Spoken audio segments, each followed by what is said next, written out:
작년 총선을 보면 국민의힘의 위성정당이 33% 득표를 했습니다.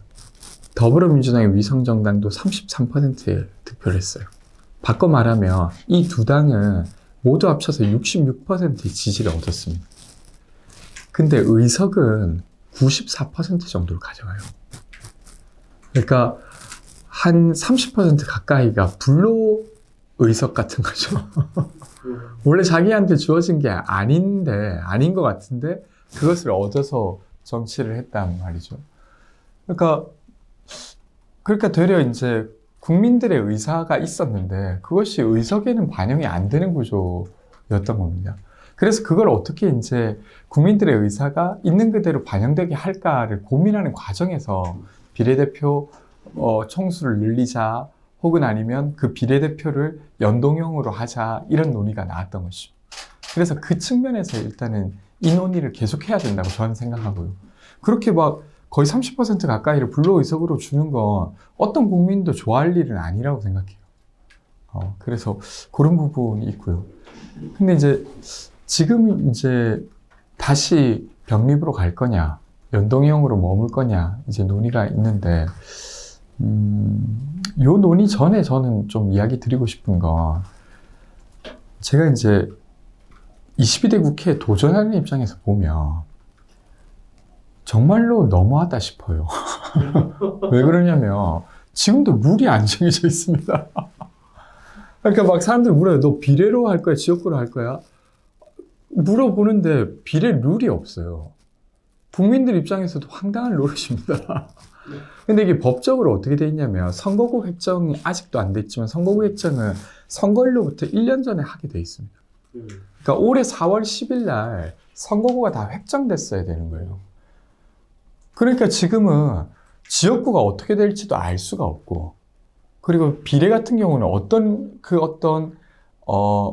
룰로 뛰게 될지 알 수가 없기 때문에 정당을 만들려고 하는 사람들도 어떻게 만들어야 될지 너무 불확실성이 크고, 그리고 비례로 도전하려고 하는 사람, 지역구로 도전하려고 하는 사람 모두가 운동장에 경기 룰이 없는 상태에서 준비를 해야 되는 거예요.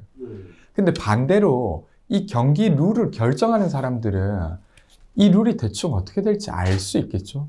혹은 아니면 거기에 영향을 미칠 수 있는 거죠. 그러니까 현역 의원들은 그런 걸 할 수 있는 상태고 도전자들은 그런 걸 할 수 없는 상태에서 계속 이렇게 말하는 거죠. 너희 준비를 열심히 해서 도전해봐. 이렇게. 이런 건 너무한 일이다. 법적으로 1년 전에 정하기로 한 것들은 정했어야 되는데 그것을 이제 사실 설명되지 않는 이유로 지금까지 미룬 것이죠. 그리고 지금도 결정을 안 했지 않습니까? 이런 건 아주 기득권적인 거예요. 그러니까 정말로 도전자들이랑 공정하게 겨룰 생각을 안 하는 거라고 저는 생각합니다.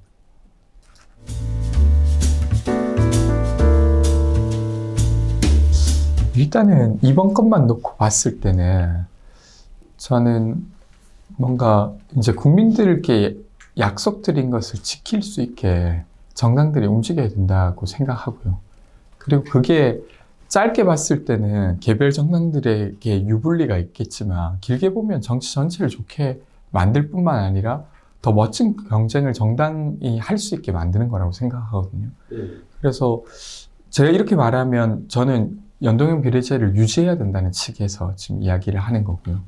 근데 조금 장기적으로 보면 지금도 가스요금이나 가스요금이나 전기요금 관련해서 제가 1인 시위하고 있으면 늘 여기 와 계십니다. 올려야 된다는 것이죠. 근데 이거를 매번 정치가 결정할 게 아니라 원가에 연동해서 결정할 수 있게 그 룰을 결정할 수도 있어요. 그 비슷하게 선거제로 가져오면 그 선거에 뛰어야 될, 그러니까 그와 관련돼서 되게 유불리가 아주 밀접하게 연결된 사람들이 룰을 정하고 있으니까 이렇게 어려운 겁니다. 그러면 뉴질랜드 같은 경우는 왕립위원회를 꾸려서 거기서 거의 논의를 거의 다 하게 했어요. 그리고 물론 이제 최종적인 과정은 의회에서 통과가 돼야 됐겠지만, 그러니까 이해관계자들과 조금 떨어져 있는 어떤 논의기구를 만드는 겁니다. 그러니까 권위 있는 논의기구. 그리고 그걸 통해서 합리적 안을 찾고 국민들의 신임을 얻으면 그것을 국회가 통과시키게 하는 이런 방식의 시스템을 만들어야 선거제가 뭐 어떤 그 불변의 진리 같은 것도 아니고 상황에 따라서 변할 수 있어야 되는 거예요. 근데 그게 이해관계가 아니라 국민들의 의사에 따라서 변할 수 있어야 되는데 그럴 수 있게 구조를 좀 다르게 만들 필요가 있다고 생각합니다. 그러니까 지금처럼 그냥 국회의원이 국회의원 룰을 정하게 만들어서는 앞으로도 뭔가 반행성 있게 선거제를 바뀌어야 될 때도 못할 거다 이렇게 생각됩니다.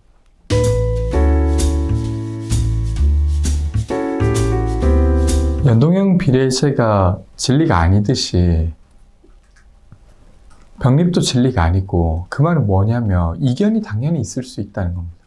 그래서 그 소위 이제 활동하시는 지지자분들이 연립형에 반대하는 것 자체는 전 너무 그것 자체가 비판받을 일은 결코 아니라고 생각해요.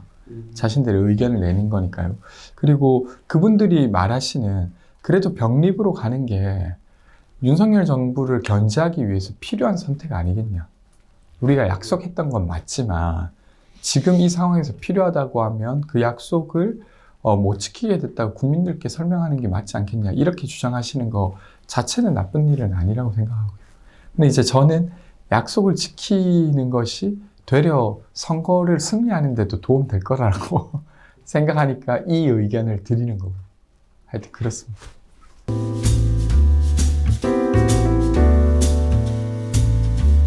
정치개혁 2050이라고 해서 네. 초당적으로 젊은 정치인들이 모여가지고 활동을 한 게 거의 1년 정도 됐어요. 네. 그렇게 이제 활동을 하긴 했는데, 막 일부러 지금 이제 병립으로 돌아가자는 건 또 최근에 나왔던 이야기라 직접 가서 설득을 드리거나 이러진 못했어요. 근데 만약에 만날 일이 있거나 토론할 기회가 있다고 하면 저는 저 나름의 의견을 드릴 것 같습니다. 잠깐, 여기를 눌러주세요. 구독과 좋아요를 눌러주시는 분들에게 건강과 행운 장수를 기원합니다.